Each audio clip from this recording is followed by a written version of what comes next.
Assalamualaikum warahmatullahi wabarakatuh. Alhamdulillah. Alhamdulillahilladzi hadana li hada wa ma kunna linahtadiya laula an hadanallah. Rabbi shrah sadri wa yassir li amri wahlul 'uqdatam min lisani yafqahu qawli. Oke teman-teman, kita jumpa kembali bersama saya Aryadi di mata kuliah Fikih Muamalah. Dan pembahasan hari ini kita akan membahas tentang harta dan kepemilikan dalam Islam. Sebelum lebih jauh, kita mesti ingin mengetahui terlebih dahulu tentang apa harta itu. Kita mulai dari pengertian harta. Harta adalah sesuatu yang diinginkan manusia berdasarkan tabiatnya, baik manusia itu akan memberikannya atau menyimpannya. Sesuatu yang tidak dapat disimpan tidak bisa disebut harta. Menurut kompilasi hukum ekonomi syariah pada pasal 1 ayat 9 yang bicara tentang amwal atau harta adalah benda yang dapat dimiliki, dikuasai, diusahakan dan dialihkan, baik benda berwujud maupun yang tidak berwujud.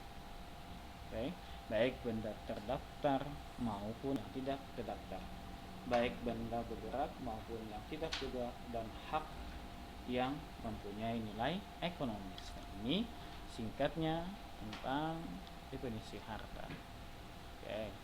Dalam pandangan Islam terhadap harta, yang pertama mengenai pemilik mutlak harta, segala sesuatu yang ada di muka bumi ini adalah milik Allah Subhanahu wa ta'ala. Yang kedua, status harta yang dimiliki manusia adalah 1A atau A, harta sebagai titipan, karena memang manusia tidak mampu mengadakan benda daripada tiada. Jadi yang pertama itu adalah harta sebagai titipan. Yang B-nya harta sebagai perhiasan dunia yang mungkin manusia dapat menikmatinya dengan baik dan tidak berlebihan. C. Harta sebagai ujian keimanan. D. Harta sebagai bekal ibadah, yakni untuk melaksanakan perintah Allah Subhanahu wa ta'ala dan melaksanakan muamalah di antara manusia, melaksanakan kegiatan zakat, infak, dan sedekah.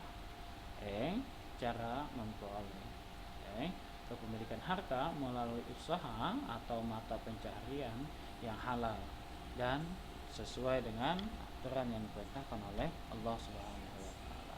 Sementara itu, fungsi harta sebagai berikut. 1. Kesempurnaan ibadah.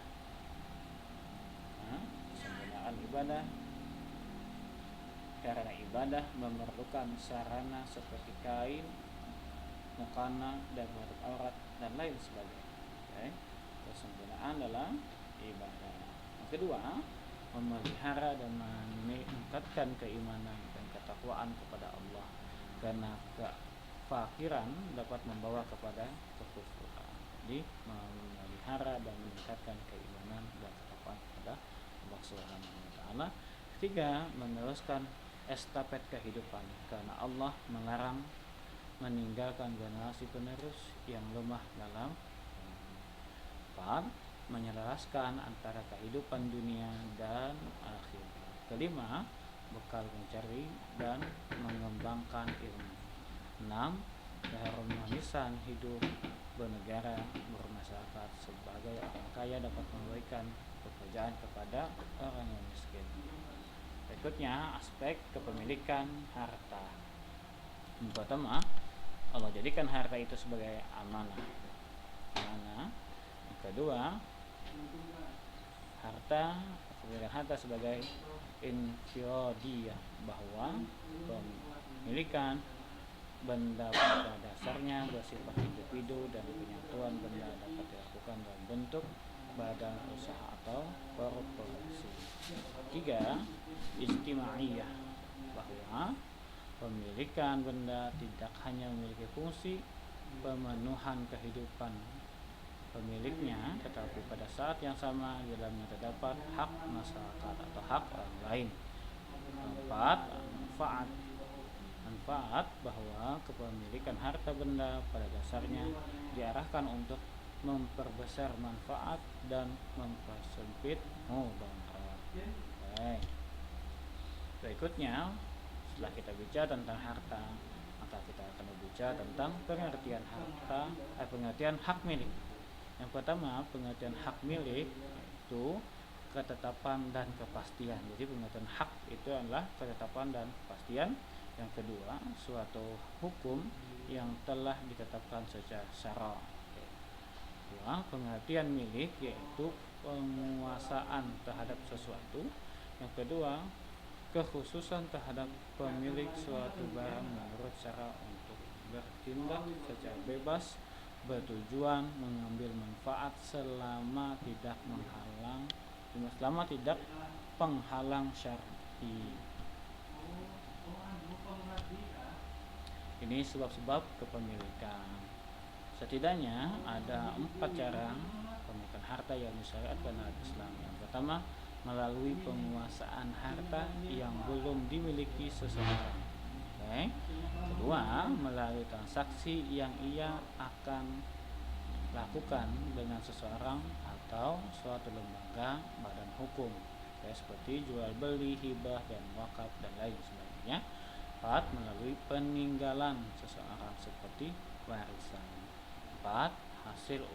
Hasil atau buah dari harta yang telah dimiliki seseorang, baik dari hasil itu datang secara alami, anak, sapi yang lahir dan lain sebagainya, maupun melalui usaha kepemilikan, usaha keuntungan dagang yang diperoleh pedagang, gaji yang diperoleh pegawai dan lain sebagainya.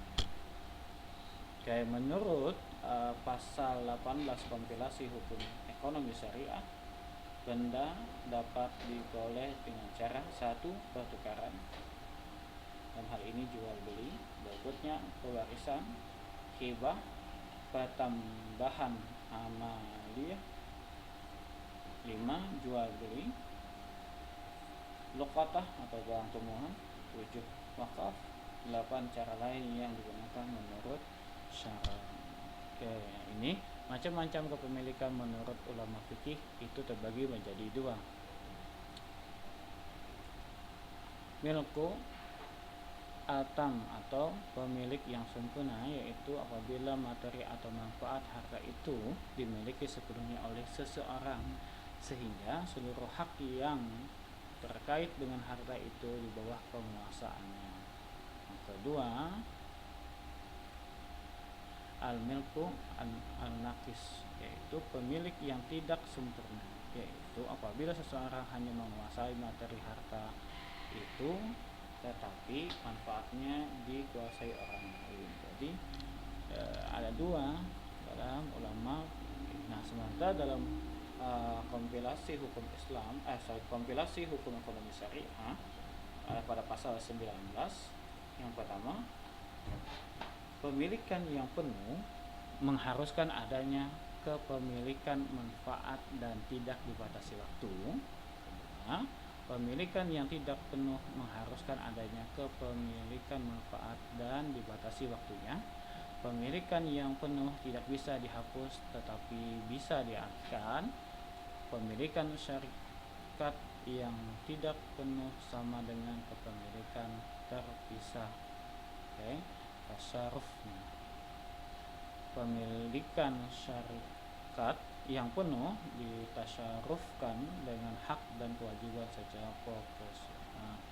Oke, teman-teman, ini bahasan tentang harta dan hak milik dalam Islam. Mudah-mudahan materi ini bisa menambah khazanah pemahaman kita tentang fikih muamalah. Sampai sini yang bisa kami sampaikan. Mudah-mudahan materi ini banyak manfaatnya bagi kita. Akhir dawana alhamdulillahirabbil alamin. Assalamualaikum warahmatullahi wabarakatuh. Sampai jumpa di materi berikutnya. See you next time.